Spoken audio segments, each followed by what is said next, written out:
நம் நிகழ்ச்சியெல்லாம் பார்த்த பின் ஒருவர் சந்தேகம் கேட்கிறார். என்ன சந்தேகம் என்றால், அருங்குடை இயக்க தூய ஆவியை குறை கூறினால் அது பாவம் தானே? எப்படின்னா, தந்தை மகன் தூயாவி என்று சொல்லி மூவொரு கடவுள் நம்பிக்கையில் கத்தோலிக்க திருச்சபை இருக்கிறது. அந்த மூவொரு கடவுளில் ஒருவராக இருக்கக்கூடிய தூய ஆவியானவரை நாம் குறை கூறினால், தப்பாக பேசினால் அது அந்த தூயாவிக்கு எதிரான பாவம் தானே என்று ஒருவர் சந்தேகம் கேட்கிறார். அதற்கு இப்பொழுது விளக்கம் தர இருக்கிறோம். ஆனால் பாருங்க, இந்த ப்ரோக்ராம் நல்லா கேட்டுக்குங்க. என்ன செஞ்சிருக்கிறோம் அப்படின்னா, தூய ஆவி தீய ஆவி என்று இரண்டாக பார்க்க வேண்டும். எப்படி? தீய ஆவி தூய ஆவி. அருங்குடை இயக்க ஆவி தீய ஆவி என்று சொல்கிறோம், அதனால் குறை கூறுகிறோம். தூய ஆவியானவர் அருங்குடை இயக்கத்தில் இல்லை. புரிஞ்சுங்க. அருங்குடை இயக்கத்தில் ஒருவேளை தூய ஆவியானவர் இருந்தால் நாங்கள் குறை கூறியிருக்கவே மாட்டோம். அருங்குடை இயக்கத்தில் தூய ஆவி இல்லை என்று எப்படி நீ சொல்லலாம்? அதுதான் நீங்க கேட்பீங்க.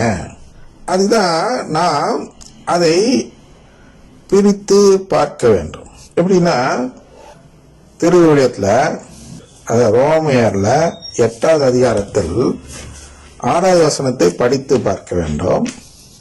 அது என்ன சொல்லுதுன்னா, வாசிக்கிறேன். ஊனியல்பு மனநிலை கொண்டிருப்போருக்கு வருவது சாவே, ஆவிக்குரிய மனநிலை கொண்டிருப்போருக்கு வருவது வாழ்வும் அமைதியும் ஆகும். இப்ப இந்த ஊனியல் மனநிலை கொண்டு வருவது எந்த ஆவி? ஆவிக்குரியல்பு மனநிலை கொண்டு வருவது எந்த ஆவி? தெளிவா புரிஞ்சுக்கிட்டு படிக்கணும். தூய ஆவி ஊனியல்பு மனநிலை கொண்டவராக இருப்பாரா? அதை நம்மிடம் கொண்டு வருவாரா? ஊனியல்பு மனநிலையை நம்மிடத்தில் வளர்ப்பாரா? ஏன்னா ஊனியல்பு மனநிலை கொண்டிருப்பவர் அவர்களுக்கு வருவது சாவு.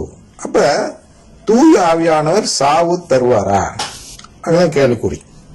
தூய ஆவினா என்ன செய்யணும்? வாழ்வு தர வேண்டும். அப்ப ஊனியல்பு மனநிலை அப்படின்னா என்னன்னா, அருங்குடை இயக்கத்தில் அவர்கள் ஒரு மனநிலை வளர்க்கிறார்கள். அருங்குடை இயக்கத்தில் அவர்கள் ஒரு மனநிலை வளர்க்கிறார்கள். அந்த மனநிலை எப்படிப்பட்டது என்றால், ஊனியல்பு மனநிலை கொண்டதாக இருக்கிறது. ஊனியல்பு மனநிலை என்றால் என்ன என்று முதலில் பார்ப்போம். அதாவது அருங்கொடைகள், அதாவது ஊனியல்பு, அதிசயங்கள் ஊனியல்பு, ஆசீர்வாதங்கள் ஊனியல்பு. அருங்குடை இயக்கத்தில் ஏதாவது உருப்படியா சொல்லி கொடுத்திருக்காங்களா? அதாவது கடவுளின் குடும்பத்தில் சேர வேண்டும், சந்தான தத்தெடுப்பு என்ற தத்தெடுப்பு முறையை நாம் நம்ப வேண்டும். அதை நம்பி அந்த தத்தெடுப்பை கேட்டால்தான் கடவுள் கொடுப்பார் என்று அருங்குடை இயக்க ஜபத்தில் யாராவது ஒரு குருவாவது சொல்லி இருக்கிறாரா? பார்க்க வேண்டும். சொல்ல மாட்டாங்க. ஏன் சொல்ல மாட்டாங்க தெரியுமா? அதை சொல்லி வந்துட்டா அது சேம் சைடு கோல்னு சொல்லுவாங்க ஆங்கிலத்தில்.